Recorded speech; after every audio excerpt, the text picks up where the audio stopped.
IT ದಾಳಿ ಬಗ್ಗೆ ವದಂತಿ ಅನ್ನೋ ಬಲೂನ್ಗೆ ಸೂಜಿ ಚುಚ್ಚಿದ್ದಾರೆ ಅಂಬಿ ಮಗ. ರೇಡ್ ಮಾಡಿಸೋಕೆ ನಾವು ಐಟಿ ಅಧಿಕಾರಿಗಳ? ನಾವು ಹೇಳಿದ್ರೆ ಅಧಿಕಾರಿಗಳು ರೇಡ್ ಮಾಡ್ತಾರ? ನೀವೇ ಹೇಳಿ. ಜಿಲ್ಲಾ ಉಸ್ತುವಾರಿ ಸಚಿವರ ಮನೆ ಮೇಲಿನ ಐಟಿ ರೇಡ್ಗೂ ನಮ್ಗೂ ಯಾವುದೇ ಸಂಬಂಧ ಇಲ್ಲ ಅಂತ ಸುಮಲತಾ ಅಂಬರೀಶ್ ಮಗ ಅಭಿಷೇಕ್ ಹೇಳಿದ್ದಾರೆ.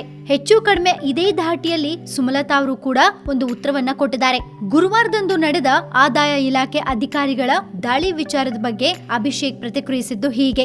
ಮದ್ದೂರು ಪಟ್ಟಣದ ಎಳನೀರು ಮಾರುಕಟ್ಟೆಯಲ್ಲಿ ಚುನಾವಣಾ ಪ್ರಚಾರದ ವೇಳೆ ಅಭಿಷೇಕ್ ಮಾತಾಡಿದ್ರು. ಮಂಡ್ಯದಲ್ಲಿ ಅಂಬರೀಶ್ ಅವರ ಶಕ್ತಿ ಏನು ಅನ್ನೋದನ್ನ ಮತದಾರರು ಏಪ್ರಿಲ್ 18ನೇ ತಾರೀಕು ನಡೆಯೋ ಚುನಾವಣೆಯಲ್ಲಿ ತೋರಿಸುವ ಮೂಲಕ ಮೇ 23ರಂದು ಹೊರಬೀಳಲಿರುವ ಫಲಿತಾಂಶದಲ್ಲಿ ನಮ್ಮ ತಾಯಿಯನ್ನ ಅಧಿಕ ಮತಗಳ ಅಂತರದಿಂದ ಗೆಲ್ಲುವಂತೆ ಮಾಡಬೇಕು ಅಂತ ಮನವಿಯನ್ನ ಮಾಡಿಕೊಂಡಿದ್ದಾರೆ.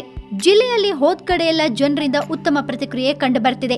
ಜನರೇ ನಮ್ಮ ಹತ್ರ ಬಂದು ಸ್ವಯಂ ಪ್ರೇರಿತರಾಗಿ ಬೆಂಬಲ ಕೊಡ್ತಿದ್ದಾರೆ. ದಿನದಿಂದ ದಿನಕ್ಕೆ ನಮ್ಗೆ ಅದ್ಭುತ ಪ್ರತಿಕ್ರಿಯೆ ಸಿಗ್ತಾ ಇದೆ. ಮಂಡ್ಯ ಜಿಲ್ಲೆಯ ಜನರು ನಮ್ಗೆ ತೋರಿಸ್ತಾ ಇರೋ ಪ್ರೀತಿ ವಿಶ್ವಾಸವನ್ನ ಎಂದಿಗೂ ಮರೆಯೋದಕ್ಕೆ ಸಾಧ್ಯನೇ ಇಲ್ಲ. ನಿಮ್ ಸೇವೆ ಮಾಡೋಕೆ ನನ್ನ ತಾಯಿಗೆ ಒಂದು ಅವಕಾಶ ಮಾಡ್ಕೊಡ್ಬೇಕು ಅಂತ ಮನವಿಯನ್ನ ಮಾಡ್ಕೊಂಡಿದ್ದಾರೆ.